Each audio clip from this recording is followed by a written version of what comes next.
Hello, ladies and gentlemen, and everything in between. Welcome back to What's on the Playlist today. Today I'm going to talk about the album Ray of Light by Madonna, an image of which you will see here.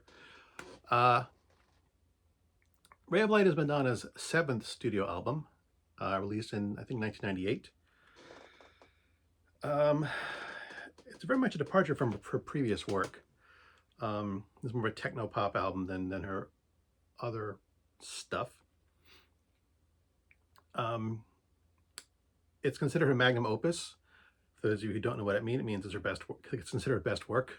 It debuted at number 2 in the U.S. pop charts. Whew. It debuted at number 2 in the U.S. pop charts. It also was number 1 in 17 countries worldwide, and to huge critical acclaim. After the release of her previous album, a lot of things happened in Madonna's life.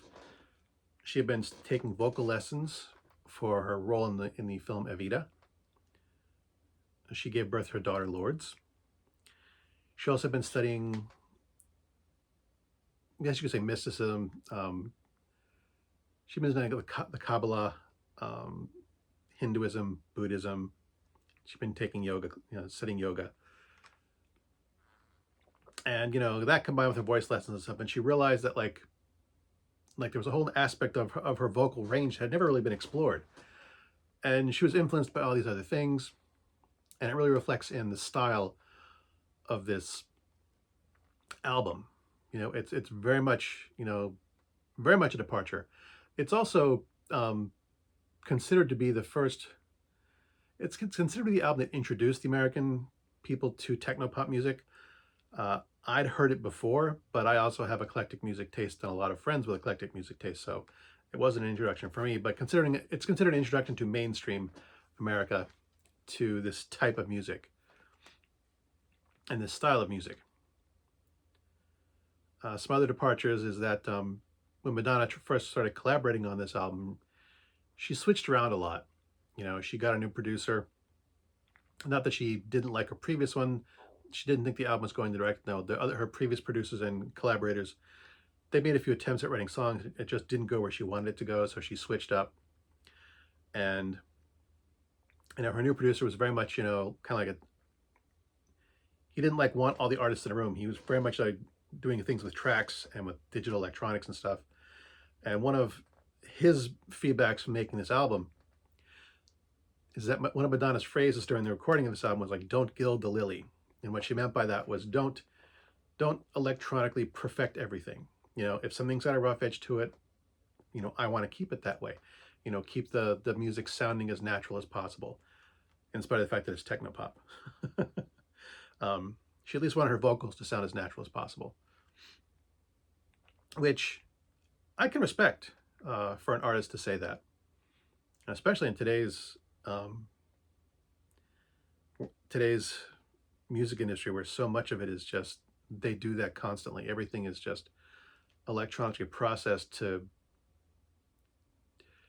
make it as clean and to sound a certain way. So, she really did try to keep a natural sound, or at least as natural a sound as possible to this. And the album also it took the longest to record.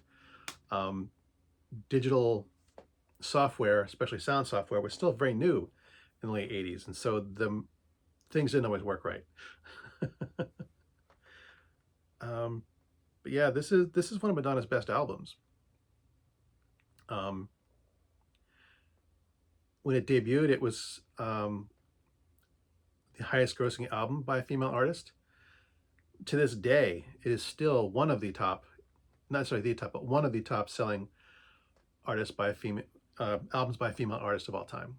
It's certainly in the top. I didn't look it up. It's way up there. I don't know the exact numbers, but yeah, this is a really, really good album. And of course, my history with this album, because I don't usually buy pop music of any kind. This is outside another album outside my comfort zone. This is the only Madonna album that I have. Um, I was not a huge fan. You know, I was a teenager in the 80s when Madonna first hit the big time. I liked her a little bit. I never bought any of her records 'cause I didn't like her that, you know, I thought she was fun. I thought the music that she performed was fun. I thought as a performer she was entertaining. But it wasn't really my style of music, and I didn't hate it, but you know, I felt no desire to buy any of it. Anyway, this was yeah, this came out late 90s. So I was sitting on the couch watching television, just vegging out for a little while at some point during the day. Um, don't recall exactly what or why, but yeah, sitting flipping channels. And back in those days, they actually used to play music videos on television. Think of that. And this song comes on, and it's got a good beat, got a good rhythm. The visual style of the video was catching. It was a lot of paced, flashy images with this woman singing and kind of dancing in the foreground. Um, and I was really getting into the music. I'm really liking the lyrics and the song and the singing. And it wasn't until the song was almost over when I realized, holy shit, that's Madonna. I'm enjoying a Madonna song. It's like, ah, shit, I got to buy a Madonna album now.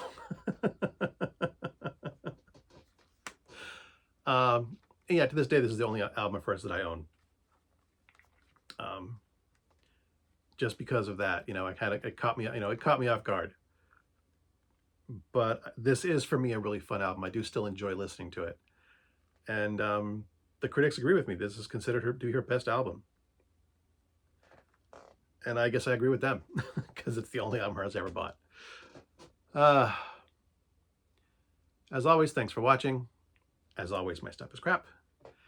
And until next time, good hunting.